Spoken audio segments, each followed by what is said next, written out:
ഇപ്പോഴത്തെ കാലത്ത് എൻട്രൻസ് കിട്ടുള്ളൂ. അത്രയും കോമ്പറ്റീഷനാണ്. അതുകൊണ്ടാണ് പറയുന്നത്. പ്ലസ് ടുക്കാർ കഴിഞ്ഞിട്ട് പ്ലസ് ടു കഴിഞ്ഞ ശേഷമാണ് ഞാൻ ആലോചിക്കുന്നത് എന്താവണം എന്നുള്ളത്. അപ്പോഴാണ് നമുക്കിപ്പോൾ ഡോക്ടർ ആവണം എന്ന് ആഗ്രഹം തോന്നിയത്. അങ്ങനെയാണെന്നുണ്ടെങ്കിലും നമുക്ക് കുഴപ്പമില്ല, വൈകിട്ടില്ല. നമ്മളിപ്പോൾ ഒരു എൻട്രൻസ് കോച്ചിങ് സെന്ററിൽ ചേരുക, ആദ്യം മുതൽ തന്നെ കൺസിസ്റ്റന്റ് ആയിട്ട് പഠിച്ചു തുടങ്ങുക. ആ ഒരു വർഷം നമ്മൾ അതിനായിട്ട് സമർപ്പിക്കും.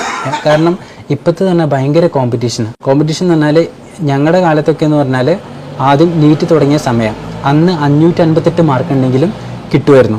558 മാർക്കുള്ളവർക്കും കിട്ടിയിട്ടുണ്ട്. ഇപ്പോഴത്തെ കാലത്ത് 610 മാർക്ക് ഉണ്ടായിട്ട്, അതായത് 720 ടോട്ടൽ മാർക്ക്. 720 610 ഉണ്ടായിട്ട് പോലും കിട്ടാത്ത ആളുകളുണ്ട് എന്നുള്ളതാണ്. ഇപ്പോൾ 610 ഇപ്പോഴത്തത്. ഇനി ഈ ഓരോ വർഷം ആളുകളുടെ എണ്ണം കൂടിക്കൊണ്ടിരിക്കുക.